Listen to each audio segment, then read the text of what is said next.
Pode ir? Vai lá. Não. Último, de novo.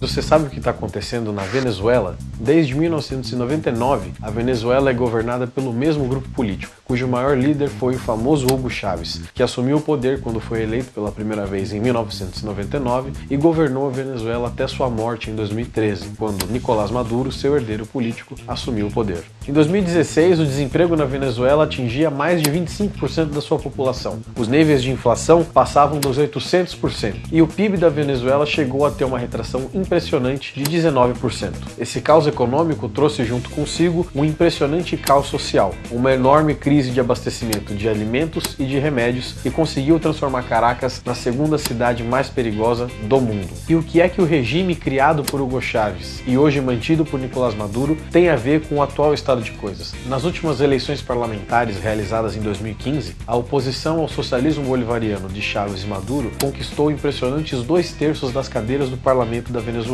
Diante de uma ameaça dessas ao regime, o governo venezuelano, que controla o poder judiciário e as forças armadas, deu início a uma impressionante escalada autoritária no país, que transformou a Venezuela na mais nova ditadura militar do mundo. Em março desse ano, uma decisão do Tribunal Supremo de Justiça anulou os poderes desse parlamento recém-eleito. Em protesto contra essa decisão, o povo foi às ruas, e dessa vez as Forças Armadas mostraram a que vieram. De março de 2017 até agora, as Forças Armadas venezuelanas foram responsáveis por 97 mortes, mais de 1.500 pessoas feridas e impressionantes 500 presos políticos. As coisas ficaram fora de controle, o que fez com que o Tribunal Supremo de Justiça recuasse da própria decisão. Mas esse recuo apenas serviu para que o governo pudesse, de maneira unilateral, convocar sua própria Assembleia Constituinte, de modo, aí sim, de dissolver o parlamento recém-eleito de maioria oposicionista. Apesar da perseguição e do clima de medo que hoje toma as ruas da Venezuela, a oposição conseguiu organizar uma votação informal em que mais de 7 milhões de venezuelanos votaram contra a convocação dessa Assembleia Constituinte do Poder Executivo chefiado por Nicolás Maduro. A situação ganhou ares de guerra civil quando, no começo de julho, milicianos financiados pelo governo de Nicolás Maduro e até mesmo homens da Guarda Nacional Bolivariana invadiram o parlamento da Venezuela, armados com paus e pedras e chegando a ferir 15 pessoas. Apesar de tudo, o governo venezuelano manteve a sua ideia de convocar a Assembleia Constituinte para o dia 30 de julho.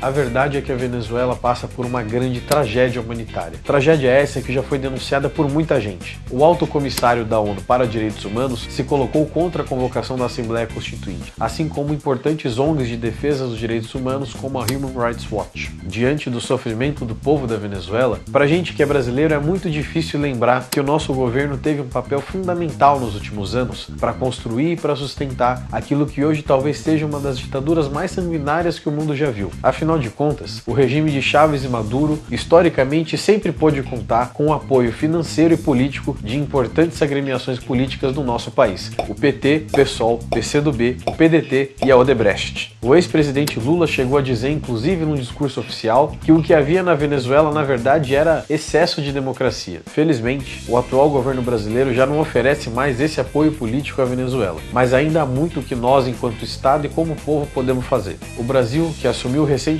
a presidência do Mercosul, precisa impor o respeito à cláusula democrática que fundou o bloco e também está ao alcance das democracias vizinhas da Venezuela, como Colômbia, Argentina e Brasil, a construção de um verdadeiro corredor humanitário pelo qual possam ser fornecidos medicamentos e alimentos fundamentais para a sobrevivência da população venezuelana, enquanto ela não supera pelas próprias pernas a sua própria tragédia humanitária.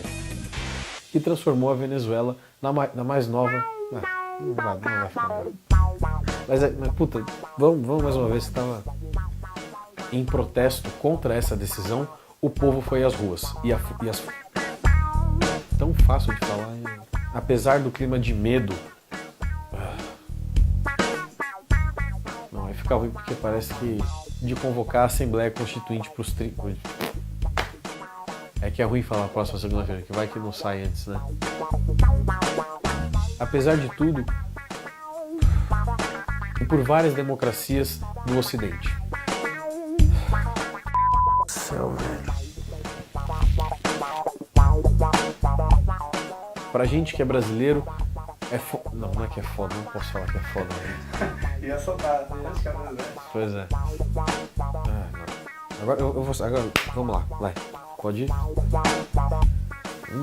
Tô ruim. O pior pra gente que é brasileiro é lembrar que... Lembrar do quê? Esqueci. Posso repetir essa?